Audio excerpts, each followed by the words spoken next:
Assalamualaikum warahmatullahi wabarakatuh. Selamat pagi anak-anak. Hari ini kita mulai belajar tema 5 subtema 2. Yang pertama yaitu muatan pelajaran IPA. Kita akan belajar mengenai rantai makanan, jaring-jaring makanan, dan simbiosis. Oke, yang pertama kita akan bahas rantai makanan. Apa yang dimaksud dengan rantai makanan? Rantai makanan adalah peristiwa makan dan dimakan antar makhluk hidup dengan urutan tertentu. Pada rantai makanan ada yang namanya produsen, konsumen ini ada tingkat 1, tingkat 2, dan tingkat 3. Konsumen tingkat 1 adalah hewan herbivora. Masih ingat ya apa itu hewan herbivora? Ya, hewan yang memakan tumbuhan. Lalu konsumen tingkat 2 dan konsumen tingkat 3 merupakan hewan karnivora. Kemudian ada lagi yang namanya pengurai atau dekomposer. Nah, berikut adalah bagian dari rantai makanan. Diawali dengan produsen. Produsen ini adalah tumbuhan. Produsen akan dimakan oleh konsumen 1. Kemudian konsumen 1 akan dimakan oleh konsumen 2. Nah, jika ada konsumen 3, maka konsumen 2 akan dimakan oleh konsumen 3. Setelah itu, konsumen 3 akan mati, kemudian membusuk dan diuraikan oleh pengurai atau dekomposer. Hasil penguraian tersebut akan menjadi pupuk bagi produsen. Untuk lebih jelasnya, perhatikan rantai makanan berikut ini. Yang pertama, produsen, misalnya berupa padi. Padi akan dimakan oleh tikus. Tikus merupakan konsumen tingkat 1. Kemudian tikus akan dimakan oleh ular. Nah, ular ini merupakan konsumen tingkat 2. Kemudian, ular ini akan dimakan oleh burung elang. Burung elang merupakan konsumen tingkat 3. Nah, jika burung elang mati, maka burung elang akan diuraikan oleh jamur. Jamur ini sebagai pengurai. Setelah itu, hasilnya akan menjadi pupuk bagi produsen. Contoh lainnya adalah rantai makanan yang ada di lautan. Produsen pada rantai makanan di lautan adalah fitoplankton. Fitoplankton merupakan tumbuhan yang sangat kecil yang ada di lautan. Fitoplankton akan dimakan oleh ikan kecil akan dimakan oleh ikan sedang, kemudian ikan sedang akan dimakan oleh ikan besar. Nah, jika ikan besar mati, maka ikan besar akan diuraikan oleh pengurai, contohnya cacing laut.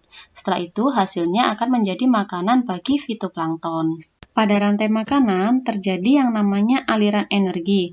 Aliran energi adalah rangkaian urutan pemindahan bentuk energi dari satu bentuk ke bentuk energi yang lain. Dimulai dari sinar matahari, berpindah ke produsen, lalu ke konsumen, dan terakhir dekomposer. Nah, itulah pembahasan mengenai rantai makanan. Selanjutnya, kita akan belajar mengenai jaring-jaring makanan. Jaring-jaring makanan adalah kumpulan dari berbagai rantai makanan di dalam sebuah ekosistem. Berikut adalah contoh dari jaring-jaring makanan. Perhatikan tanda merah berikut ini. Pada rantai makanan yang pertama, ulat merupakan konsumen tingkat 1, ayam adalah konsumen tingkat 2, dan burung elang adalah konsumen tingkat 3. Lalu, pada rantai makanan yang kedua, ulat merupakan konsumen tingkat 1, yang berubah adalah konsumen tingkat 2. Yang tadinya ayam, dia konsumen tingkat 2-nya jadi katak. Untuk konsumen tingkat 3, tetap pada burung elang. Kemudian, rantai makanan yang ketiga, tikus menjadi konsumen tingkat 1, dan burung elang menjadi konsumen tingkat 2. Nah, itulah yang dinamakan jaring-jaring makanan, yaitu kumpulan dari berbagai rantai makanan. Pada jaring-jaring makanan bisa terjadi persaingan antar makhluk hidup. Berikut adalah faktor-faktor penyebab perubahan dalam jaring-jaring makanan, yaitu pencemaran lingkungan, pemanasan global, bencana alam, dan kebakaran. Selanjutnya, kita akan belajar mengenai simbiosis. Simbiosis adalah hubungan dua makhluk hidup berbeda yang sangat erat kaitannya. Macam-macam simbiosis ada 3, yaitu simbiosis mutualisme, simbiosis komensalisme, dan simbiosis parasitisme. Simbiosis mutualisme adalah hubungan antara dua makhluk hidup yang saling menguntungkan. Contohnya yaitu kerbau dan burung jalak. Keuntungannya, kutu pada kerbau berkurang, sementara burung jalak dapat makanan.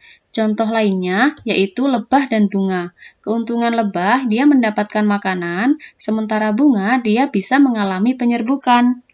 Lalu ada simbiosis komensalisme. Simbiosis komensalisme adalah hubungan antara dua makhluk hidup yang satu mendapatkan keuntungan, sedangkan yang lainnya tidak dirugikan maupun tidak diuntungkan. Contohnya yaitu anggrek dan pohon atau inangnya. Anggrek mendapatkan tempat hidup, sementara pohon tidak dirugikan. Contoh lainnya yaitu ikan remora dan ikan hiu. Ikan remora keuntungannya mendapatkan makanan, sementara ikan hiu dia tidak merasa diganggu dan tidak merasa diuntungkan. Selanjutnya adalah simbiosis parasitisme. Simbiosis parasitisme adalah hubungan antara dua makhluk hidup yang satu mendapat keuntungan, sedangkan yang lainnya dirugikan. Contohnya yaitu pohon benalu dan inangnya. Benalu menghisap zat makanan dari pohon, sementara pohon lama-kelamaan akan mati karena nutrisinya diserap oleh benalu. Contoh yang lainnya yaitu tali putri dan pohon inangnya. Tali putri menghisap zat makanan dari pohon, sementara lama-kelamaan pohon akan mati karena nutrisinya diserap oleh tali putri.